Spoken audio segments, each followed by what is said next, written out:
नमस्कार साथियों, मेरा नाम है मयंक गौतम और आप सभी का स्वागत है आपके अपने हिंदी वाले गुरुजी चैनल में।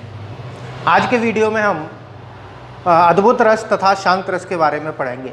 तो चलिए शुरुआत करते हैं पहले अद्भुत रस से। अद्भुत रस की अगर बात करी जाए तो अद्भुत रस का जो स्थायी भाव है वो विस्मय होता है, यह जिसको आश्चर्य कहा जाता है। अगर बात करी जाए किसी विचित्र या आश्चर्यजनक वस्तु को देखने से, व्यक्ति को देखने से या घटना को देखने या सुनने से हमारे हृदय में जो आश्चर्य के भाव जागृत होते हैं, उसी से अद्भुत रस की उत्पत्ति होती है। कहने का तात्पर्य ये है कि जब भी आप कोई विचित्र व्यक्ति को, किसी विचित्र वस्तु को या किसी ऐसी घटना को देखते हैं जो पहली बार घटित हो रही है, या किसी ऐसी घटना को देखते हैं जो बिल्कुल अभूतपूर्व है, तो आप आश्चर्यचकित हो जाते हो। जैसे कि कहने का मेरा मतलब है कि जैसे मान के चलिए किसी व्यक्ति ने कभी समुद्र ना देखा हो, अगर वो पहली बार जब समुद्र को देखेगा तो उसके लिए वो क्या है, एक नवीन घटना है, तो वो आश्चर्यचकित हो जाएगा। जैसे ही कोई जादूगर आपको जादू दिखाता है तो होता क्या है कि हम आश्चर्यचकित हो जाते हैं, क्योंकि विलक्षणता होती है। बात समझ में आ रही है? जब सबसे पहले मनुष्य ने आसमान में हवाई जहाज को उड़ते हुए देखा होगा तब क्या हुआ होगा, वो आश्चर्यचकित हो गया होगा। तो सीधी सी बात है, आप समझ ही गए होंगे। अब बात करते हैं अद्भुत रस के वर्ण की, अर्थात रंग की, और इसके देव की। अगर वर्ण की बात करी जाए तो इसका वर्ण पीत वर्ण है, अर्थात पीला है, और इसके जो देव हैं वो ब्रह्मा माने जाते हैं। चलिए देख लेते हैं, लिख लेते हैं। इसका जो वर्ण है वो है पीत वर्ण। पीत वर्ण समझ रहे हो? पीत का मतलब पीला। और इसके जो देव हैं वो ब्रह्म है, ब्रह्मा। ठीक है। कई व्याकरणाचार्यों ने गंधर्व भी इसके देव बताए हैं, तो गंधर्व भी आ सकता है कभी पेपर में। चलिए अब बात करते हैं, जो भरत मुनि हैं उन्होंने अद्भुत रस की उत्पत्ति वीर रस से मानी है। कहने का तात्पर्य कि वो वीर रस से ही अद्भुत रस निकलता है, उनका ये मानना है। अब हम इसके कुछ साधारण भावों को देख लेते हैं। सामान्य भाव, ठीक है। चलिए सामान्य भाव की बात करी जाए तो सबसे पहले हम बात करेंगे इसके स्थायी भाव की। इसका स्थायी भाव होता है विस्मय। क्या होता है? विस्मय। ठीक है। विस्मय को ही आश्चर्य कहा जाता है। ठीक है। हाँ जी। अब हम बात करते हैं इसके आलंबन भाव की। ठीक है। आलंबन। आलंबन क्या हो सकता है? आलंबन होगा इसका विचित्र व्यक्ति, विचित्र व्यक्ति या वस्तु। ठीक है। विलक्षण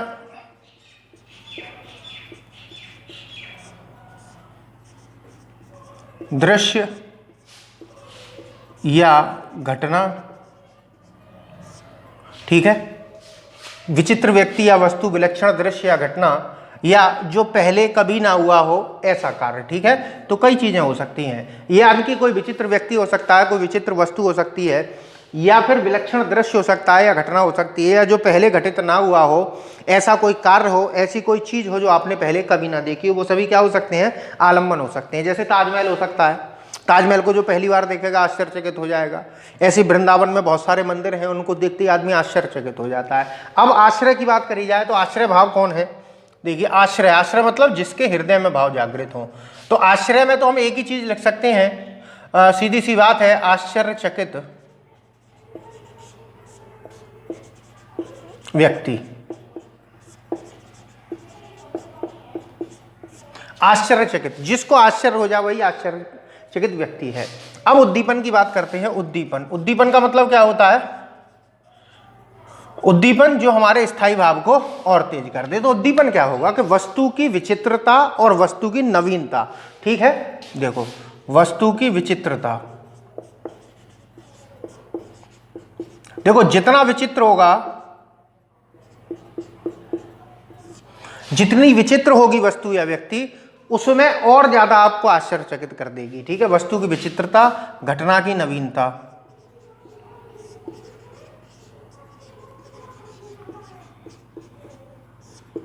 घटना की नवीनता। और क्या हो सकता है? जादू हो सकता है या चमत्कार आदि। ठीक है, यहां तक समझ में आया आपके। अब हम बात करेंगे किसकी, संचारी भाव, अर्थात ऐसे भाव जो हमारे हृदय में थोड़ी देर के लिए उत्पन्न हो। तो देखिए संचारी भाव की बात करते हैं। ठीक है, संचारी भाव की बात करी जाए तो सबसे पहले वितर्क होगा। वितर्क का मतलब संदेहास्पद विचारों की उत्पत्ति जो होती है। ठीक है, मोह हो सकता है, हर्ष हो सकता है, ठीक है, और क्या हो सकता है, औत्सुक्य हो सकता है,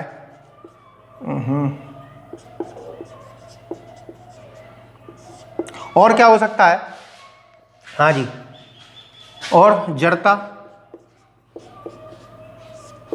ठीक है, चपलता आदि। ठीक है, संचारी भाव के बाद में आखिरी भाव आपके कौन सा रह गया, वो है आपका अनुभाव। अनुभाव का मतलब शारीरिक क्रियाएं जो हम प्रदर्शित करेंगे। ठीक है, आश्चर्यचकित होने पर। यह बात मैंने पहले भी बता चुका हूं कि आलम्बन की जो क्रियाएं होती हैं वो आपकी उद्दीपन में आती हैं, और आश्रय की जो क्रियाएं होती हैं वो अनुभाव में आती हैं। ठीक है, अब अनुभाव देखते हैं क्या क्या हो सकता है। अनुभाव की अगर बात करी जाए तो जब आप आश्चर्यचकित होती हैं तो क्या होता है आपकी, देखिए आंखें बड़ी हो जाती हैं,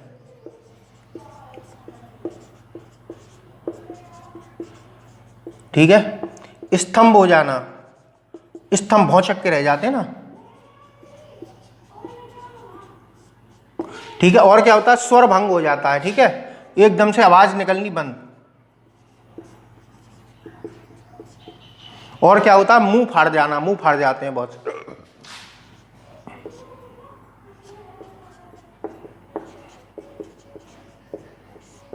आदि।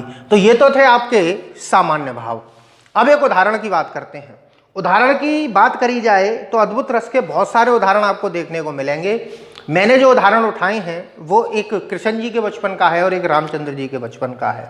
कृष्ण जी वाले की अगर बात करी जाए तो कृष्ण जी मिट्टी खा रहे थे, उनकी माँ को पता चला कि मिट्टी खा रहे हैं, तो उन्होंने आकर कहा बता क्या खा रहा है, कि कुछ नहीं खा रहा माँ, दिखा अपना मुंह खोल के। तो कृष्ण जी ने अपना मुंह खोल के दिखाया, और जब मुंह खोल के दिखाया तो उनके मुख के अंदर पूरा का पूरा ब्रह्मांड समाया हुआ था, जिसे देखकर उनकी माता आश्चर्यचकित हो गई। देखिएगा, श्री कृष्ण ने ब्रह्मांड दिखाया तो वो क्या है, ब्रह्मांड, विचित्रता है भाई। एक छोटे से बच्चे के मुंह में ब्रह्मांड दिखाई देना तो ये कैसी बात है, आश्चर्यचकित बात है, आश्चर्यजनक बात है। तो उदाहरण क्या है, वो ये है कि देख यशोदा शिशु के मुख में सकल विश्व की माया, क्षणभर को वह हुई अचेतन, हिल न सकी कोमल काया। इस उदाहरण को लिखते हैं, इसके सभी भावों को देखेंगे। चलिए, हाँ जी, उदाहरण, हाँ जी, देख यशोदा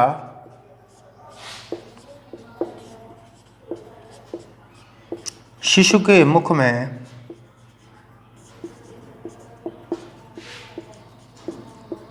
सकल विश्व की माया,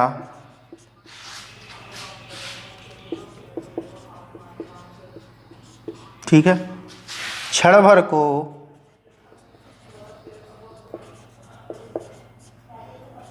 वह हुई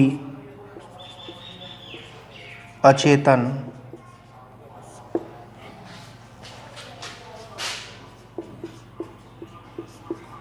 हिल न सकी कोमल काया। ठीक है, अब इसका अर्थ अगर देखेंगे तो क्या है कि देख यशोदा शिशु के मुख में, कि जैसे ही यशोदा माँ ने शिशु के मुख में देखा, अर्थात श्री कृष्ण के मुख में देखा, क्या देखा, सकल विश्व की माया। जैसे ही यशोदा माँ ने श्री कृष्ण के मुख में इस सकल अर्थात संपूर्ण ब्रह्मांड विश्व की माया को देखा, तो वो क्या हुआ उनके साथ में, वो अगली लाइन कह रही है कि क्षण भर को वह हुई अचेतन, यानी कि क्षण भर अर्थात थोड़ी देर के लिए वो अचेतन हो गई, अर्थात उसकी चेतना चली गई, अर्थात बेहोश हो गई। और हिल ना सकी कोमल काया, अर्थात उनकी जो कोमल शरीर था वो हिल नहीं पाया, अर्थात वो स्तंभ हो गई। तो इस उदाहरण में ये कहा गया है। अब हम इसके भावों को देख लेते हैं, यहाँ देखते रहिए और यहाँ देखते रहिए, देखते हैं। चलिए, इसके अगर हम भाव की बात करें तो सबसे पहले देखिए स्थाई भाव, तो आपको पता ही है स्थाई भाव यहाँ विस्मय हो जाएगा। ठीक है, अब हम आलम्बन से लेकर चलेंगे। ठीक है, सभी चीजें वही रहेंगी। रस कौन सा है, अद्भुत रस है, क्योंकि स्थाई भाव आपका विस्मय हो चुका है, आश्चर्य आ चुका है। तो यहाँ पर हो जाएगा। अब बात करते हैं आलम्बन। तो आलम्बन कौन है? जिसे देखकर आश्चर्य हुआ है। तो आलम्बन यहां पर हो जाएंगे श्री कृष्ण। देखिए श्री कृष्ण ही तो हैं जिसकी वजह से माता आश्चर्यचकित हुई। आलम्बन भाव क्या होता है? कि जिसके कारण स्थायी भाव जागृत हो। ठीक है, चलिए आलम्बन के बाद में हम बात करेंगे आश्रय की। आश्रय क्या हो जाएगा? आश्रय जिसके हृदय में भाव जागृत हुए। तो यशोदा मैया के हुए हैं, यशोदा मैया कौन हो जाएंगे? आश्रय हो जाएंगी। उद्दीपन क्या है? उद्दीपन, उद्दीपन ऐसा क्या कार्य हुआ है जिससे आश्चर्य और बढ़ गया है? तो उद्दीपन में अगर देखा जाए तो ये रहा सकल विश्व की माया, अर्थात मुख में संपूर्ण विश्व का दर्शन। ठीक है, मुख में संपूर्ण विश्व दिखाई दे रहा है तो वो आश्चर्यचकित हो गई है। तो ये काम क्या कर रहा है? उद्दीपन का कार्य कर रहा है। उद्दीपन के बाद में आता है आपका संचारी भाव। अब देखिए संचारी भाव मैंने ऊपर आपके लिख दिए हैं, इनमें से आप बताइए।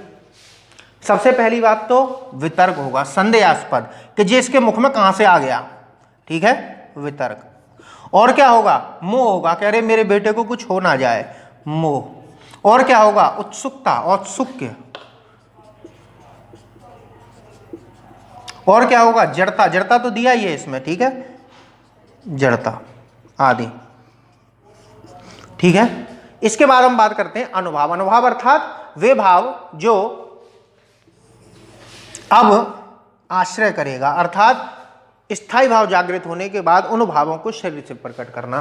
तो अनुभाव यहां दिए हुए हैं अगली लाइन में, अनुभाव ही अनुभाव है। अनुभाव मैंने आपको पिछले कई वीडियो में बता चुका हूं कि ज्यादातर उदाहरणों में अनुभाव दिए होते हैं। क्यों दिए होते हैं वो समझ लीजिए कि कभी जब कोई भी रचना कर रहा है तो जिसके बारे में वो कहना चाह रहा है तो उसके मनोभाव अगर सूचित नहीं करेगा तो पता कैसे चलेगा कि जैसे यहां पर यशोदा के बारे में, यशोदा मैया के बारे में बताया है कि वो अचेतन हो गई हैं, तो वो ये बताना पड़ेगा। अनुभव के द्वारा ही तो पता चलेगा।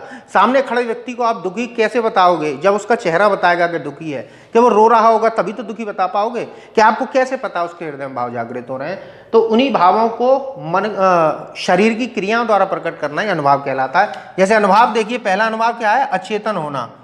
ठीक है, अचेतन मतलब बेहोश होना। और दूसरा क्या है? स्तंभ होना। ठीक है, तो ये उदाहरण था आपके लिए। अब एक उदाहरण और मैं रामचंद्र जी वाला दूंगा। उस उदाहरण को मैं लिख जरूर दूंगा, लेकिन उसके जितने भी भाव हैं वो आपको बताने हैं। ठीक है, कहाँ गया? हाँ जी, देखिए जो वो उदाहरण है वो उस समय का है कि एक बार जो कौशल्या माता थी उन्होंने श्री राम को पालने में सुला दिया था। तुलसीदास जी ने ये लिखा है, बालकांड से संबंधित है। जो कौशल्या माता थी श्री रामचंद्र जी को पालने में सुला के चली गई अपने किसी काम से। जब वो लौट कर आ रही थी तो रास्ते में जो खाना बनाने का स्थान होता है, चौका बोलते हैं जिसको, वहाँ पर रामचंद्र जी बैठकर कुछ खा रहे थे। और उन्होंने सोचा कि मैं इसको तो पालने में सुला के आई थी, जो यहाँ कैसे आ गया, खाना खा रहा है। वो दौड़ी दौड़ी गई और वहाँ पालने में देखा तो श्री रामचंद्र जी वहाँ बैठे थे। अब एकदम से वो भौचक्की रह गई। तब उसी बात का वर्णन इन्होंने तुलसीदास जी ने किया है कि यहाँ उहाँ दुई बालक देखा, मति भ्रम मोर की आन विशेषा, देखी राम जननी अकुलानी, प्रभु हस दीन मधुर मुस्कानी। यानी कि कहने का तात्पर्य यहाँ पर क्या है वो चलो पहले मैं इस उदाहरण को लिख दे रहा हूँ, इसका अर्थ आपको तभी बताता हूँ। ठीक है, हाँ जी। यहाँ वहाँ दुई बालक देखा,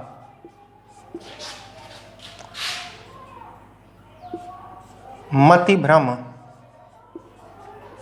मोर की आन विशेषा।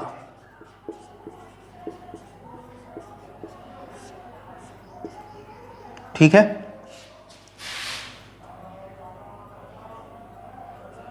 यहाँ वहाँ दुई बालक देखा, मति ब्रह्म मोर की आन विशेषा। देखी राम जननी अकुलानी।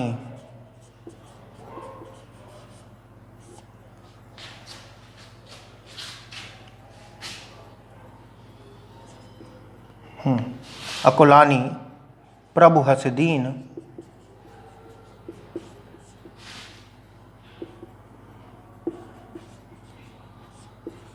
मधुर मुस्कानी।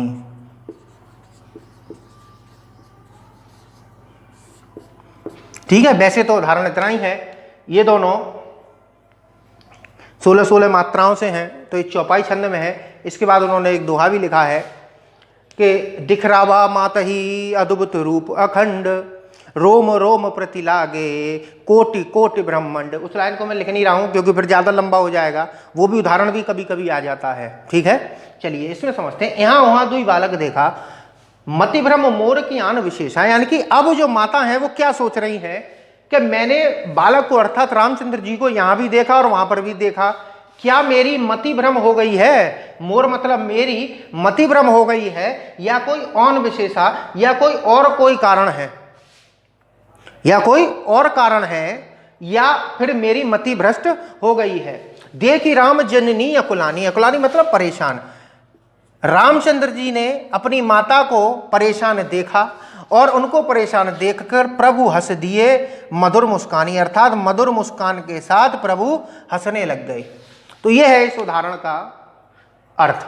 अब जो मैंने अगली लाइन बताई थी आपको, उसका भी अर्थ समझ लीजिए कि क्या है कि जब रामचंद्र जी प्रभु हंसदीन मधुर मुस्कानी, रामचंद्र जी ने अपनी माता को अपने शरीर का अद्भुत रूप दिखाया, जिसमें उनके प्रत्येक रोम रोम में कोटि कोटि अर्थात करोड़ों करोड़ों ब्रह्मांड समाये हुए थे, ऐसा रूप दिखाया, अद्भुत रूप दिखाया। तो माता क्या होंगी? आश्चर्यचकित होंगी। अब इसके जितने भी भाव होंगे वो आप मुझे लिखकर बताएंगे। ठीक है, चलिए आगे बढ़िए। अब जानते हैं शांत रस के बारे में। शांत रस की बात करी जाए तो शांत रस प्रसिद्ध 9 रसों में अंतिम माना जाता है। भरत मुनि ने रसों की संख्या 8 बताई है। उन्होंने शांत रस को रस की संज्ञा नहीं दी, क्योंकि शांत रस का नाटकीय मंचन नहीं किया जा सकता। अब नाटकीय मंचन क्यों नहीं किया जा सकता? क्योंकि नाटक जो होते थे पहले वो भावों को प्रदर्शित करते हुए किए जाते थे, अर्थात मंचन जब होता है तो विभिन्न भावों को शरीर के हाव भाव द्वारा प्रकट करना होता है, और जो शांत रस है ये भाव शून्य स्थिति में आता है। तो भाव शून्य स्थिति का मतलब कि जब भाव ही शून्य हो जाएंगे तो आप प्रदर्शित कैसे करोगे? तो उन्होंने इसको रसों की श्रेणी में नहीं रखा।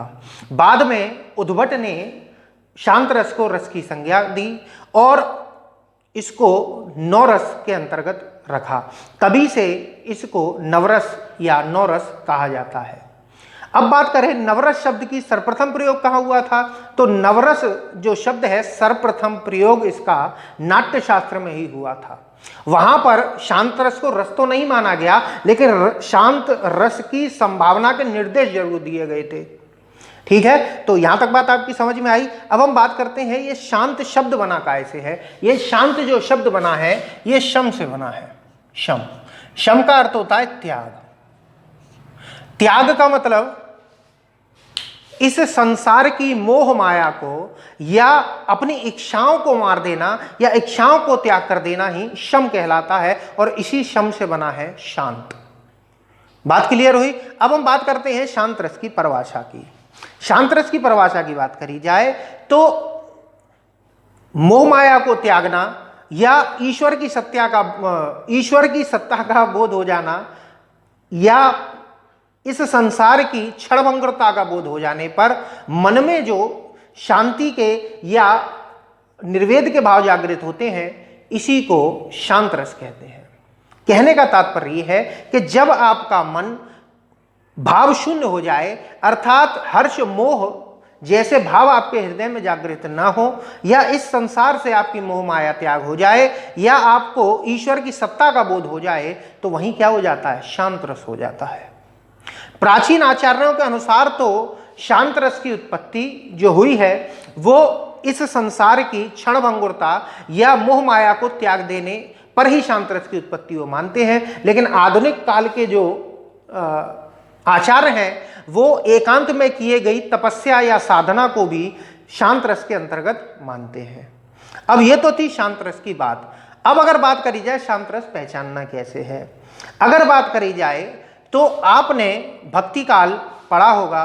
भक्ति काल में निर्गुण भक्ति काल है। निर्गुण अर्थात निराकार ईश्वर की उपासना का भाव। उसी निर्गुण काव्य में एक संत काव्य धारा है अर्थात ज्ञान मार्गी। तो जितने भी ज्ञान मार्गी कवि हैं उन सभी की रचनाओं में शांत रस की प्रधानता है। तो उनकी कहीं पर भी अगर रचना आ जाए तो समझ लीजिए कि आप शांत रस के बारे में पढ़ रहे हो। जैसे कि अगर मैं बात करूं, कबीरदास जी हैं। कबीरदास जी की रचनाएं अगर आप उठाकर देखेंगे तो सभी की सभी रचनाएं उनकी शांत रस से संबंधित हैं। कहने का तात्पर्य यह है कि जहां ज्ञान की बात हो रही हो या इस संसार की मोह माया को त्यागने की बात हो रही हो, समझ लीजिए वह कौन सा शांत रस है। कभी एक प्रश्न और पूछा जाता है कि ये जो हमारी रामचरितमानस है इसका प्रधान रस कौन सा है। वैसे तो उसमें कई सारे रस हैं, वात्सल्य भी है, भक्ति भी है, और वीर रस भी है, रौद्र रस भी है, बीभत्स रस भी है, कई रस हैं, लेकिन प्रधान रस उसका शांत ही है। चलिए अब हम बात करते हैं इसके सामान्य भावों की। ठीक है, सामान्य भाव की अगर बात करी जाए तो सबसे पहले इसका स्थायी भाव। हाँ जी, इसका स्थायी भाव होता है निर्वेद। ठीक है, निर्वेद। निर्वेद की यदि बात करी जाए तो निर्वेद के बारे में दो बातें आपको याद रखनी है। यह शांत रस का स्थायी भाव है जिसे भरत मुनि ने संचारी भाव माना है। यानी कि आपसे अगर पूछा जाए कि ऐसा कौन सा स्थायी भाव है जिसे संचारी भाव भी माना गया है तो वो निर्वेद है। ठीक है, भरत मुनि ने इसे संचारी भाव माना है क्योंकि जब वो शांत रस को रस ही नहीं मानते तो इसको स्थायी भाव कैसे मानेंगे। ठीक है, निर्वेद भी आ सकता है। कहीं पर आपको क्या बोलते हैं उसे, इसके लिए वैराग्य शब्द भी देखने को मिल सकता है। ठीक है, निर्वेद भी मिल सकता है, वैराग्य भी मिल सकता है। अब हाँ, एक चीज और रहेगी, शांत रस के वर्ण की बात कर लेते हैं। इसका जो वर्ण है वो धवल है और इसके जो देव है वो लक्ष्मी नारायण है। ठीक है, मैं चलिए यहां लिख देता हूं। हाँ जी, वर्ण है इसका धवल। धवल का मतलब सफेद होता है। ठीक है, और जो इसके देव हैं वो लक्ष्मी नारायण। लक्ष्मी नारायण, नारायण अर्थात दोनों। ठीक है, लक्ष्मी नारायण। यहां तक बात क्लियर हुई। अब इसके बाद की हम बात करते हैं आलम्बन। आलम्बन क्या होता है, जिसे देखकर स्थायी भाव जागृत हो। तो आलम्बन क्या है, आलम्बन क्या हो सकता है, तो देखिए सबसे पहली संसार की नीरसता।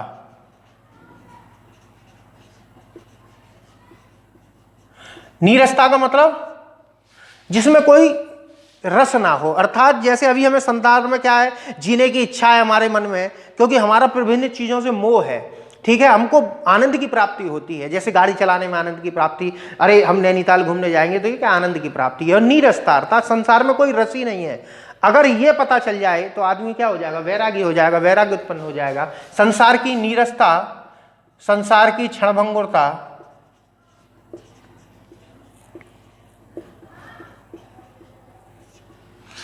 और क्या हो सकता है आपका, संसार की नीरसता हो गया, संसार की क्षणभंगुरता हो गया, या कहा जाए वेद पुराण।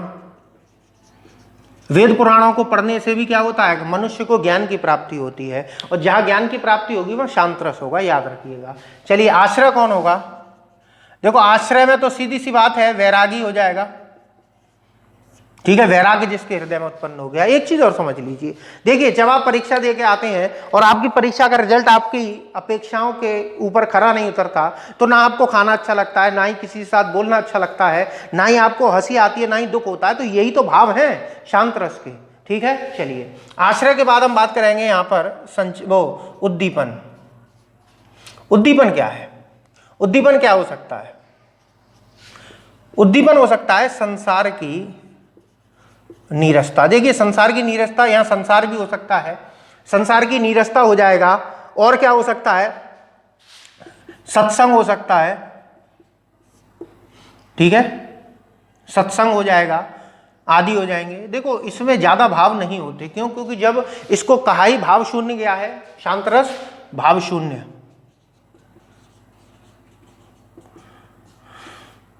ठीक है, भाव शून्य, इसको शांत रस को भाव शून्य कहा जाता है, क्योंकि जब मन के भाव समाप्त हो जाते तभी तो शांत रस बनेगा। चलिए इसके बाद संचारी भाव की बात करी जाए तो संचारी भाव भी इसमें अधिक नहीं होंगे। सबसे पहला तो विबोध ही है, विबोध मतलब ज्ञान की प्राप्ति होना, ठीक है, हर्ष हो सकता है, ठीक है, मति हो सकता है, मति, ठीक है, दिमाग में मति आ जाना, ठीक है, और क्या हो सकता है, धृति, धैर्य धारण करे रहना, धृति, ठीक है, आदि हो जाएंगे। इसके बाद अनुभाव क्या होगा? अनुभाव क्या हो सकता है? अनुभाव हो सकता है आपका जैसे संसार त्यागना और गृह त्याग, जैसे गौतम बुद्ध जी ने गृह त्याग दिया था क्योंकि उनको संसार की नीरसता का बोध हो गया था, ठीक है, गृह त्याग देना और तपस्या करना आदि, ठीक है। अब हम बात करते हैं उदाहरणों की। अब अगर उदाहरण की बात करूं तो कबीरदास जी के तो उदाहरण जितने आप दे सकते हो ज़्यादातर सब यही हैं। उनका एक उदाहरण मुझे बड़ा प्रिय है कि रात गवाई सोए के दिवस गवाया खाए, हिया जन्म अनमोल था तू कौड़ी बदली जाए। उदाहरण यहीं आपको लिखा हुआ भी दिखाई देगा। कहने का तात्पर्य है कि रात तो तूने सोने में गवा दी और दिन गवा दिया खाना खाने में, अर्थात भोजन करने में। हिया जन्म अनमोल था, यानी कि तेरा जन्म जो हुआ था वो एक अनमोल था जिसे तूने कौड़ियों में बदल दिया। अब देखो कौड़ी क्या होती हैं, सस्ती होती हैं, तो कौड़ियों में बदल दिया तूने, तो ये कहना है उनका, ठीक है, बात क्लियर हो गई।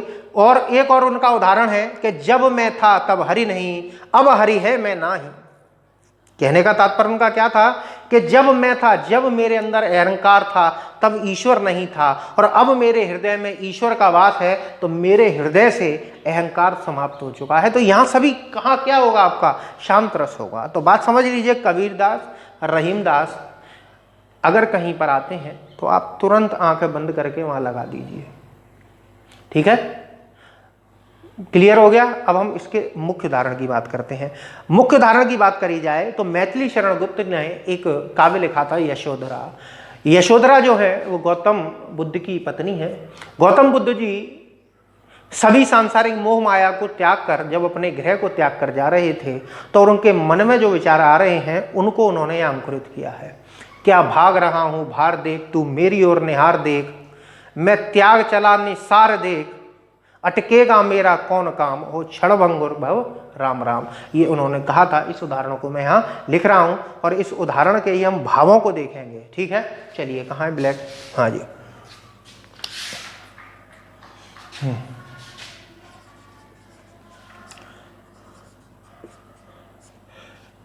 क्या भाग रहा हूँ भार देख, तू मेरी ओर निहार देख,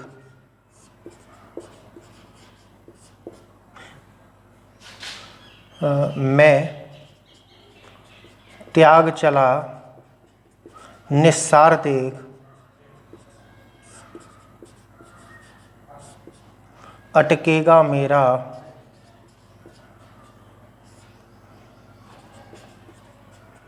कौन काम, ओ क्षणभंगुर भव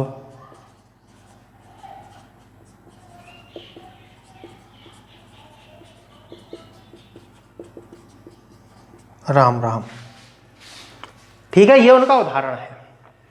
संसार त्याग कर जा रहे थे तो वो क्या कह रहे थे? क्या भाग रहा हूं भार देख, मैं क्या छोड़कर जा रहा हूं, या मैं इस संसार को क्यों छोड़कर जा रहा हूं, उसका कारण देख, भार देख अर्थात वजन देख, तू मेरी ओर निहार देख, तू मेरी ओर निहार के एक बार देख, मैं त्याग चला निस्सार देख।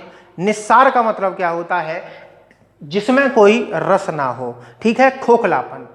कि मैं त्याग चला इस खोखलेपन को, ये देख, मैं इस जो खोखलेपन को, जो इस संसार का जो खोखलापन है, इसको त्याग के जा रहा हूं, उसे देख। अटकेगा मेरा कौन काम, अर्थात मेरा अब कौन सा काम अटकेगा, क्योंकि अब मेरा किसी से मोह तो रहा नहीं, तो अब मेरा कोई काम क्यों अटकेगा, क्योंकि मेरा कोई काम है ही नहीं। तो अटकेगा मेरा कौन काम, अब मेरा कोई भी काम अटकने वाला नहीं है। ओ क्षण भंगुर भव राम राम, भव मतलब संसार, ओ क्षण भंगुर, क्षण मतलब क्षण में, भंगुर मतलब टूटने वाला, अर्थात क्षणों में टूटने वाले संसार, तुझको अब राम राम, अब मैं निकल लिया, अब मैं चला जा रहा हूं। ठीक है, तो ये उनका उदाहरण है। अब इसके हम भावों की बात कर लेते हैं। अब इसके भावों की बात करी जाए तो स्थायी भाव आपका तो वो वही हो जाएगा, निर्वेद हो जाएगा या वैराग्य हो जाएगा। आलंबन देखिए क्या है, आलंबन इसका होगा क्षण भंगुर भव। ठीक है, क्षण भंगुर भव। ठीक है, आश्रय कौन है, आश्रय जैसा कि मैंने अभी बताया था गौतम बुद्ध। ठीक है, इसके बाद उद्दीपन क्या है, देखो क्या है, नीरसता एवं खोखलापन, किसका, संसार का खोखलापन। ठीक है, चलिए इसके बाद बात करी जाए संचारी। संचारी वैसे दिए नहीं है, हम आरोपित कर सकते हैं। कौन कौन से कर सकते हैं, देखो एक तो मति कर लेते हैं, मति, दूसरा विबोध। ठीक है, और जिस समय पर ये छोड़कर जा रहे थे तो उनको किसी भी प्रकार का दुख नहीं था, कोई भाव जागृत नहीं हो रहे थे। ठीक है, चलिए तो धृति भी लिख सकते हैं। अब अनुभाव क्या यहाँ पर है, आप क्लियर बता सकते हो एक बार में। अनुभाव क्या है, संसार को त्याग कर जाना या गृह त्याग एवं संसार की मोह माया को त्याग कर जाना।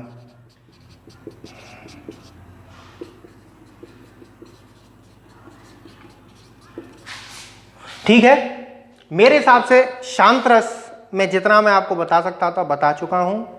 अगर आपको मेरा वीडियो अच्छा लगा है तो अपने दोस्तों तक पहुंचाइए।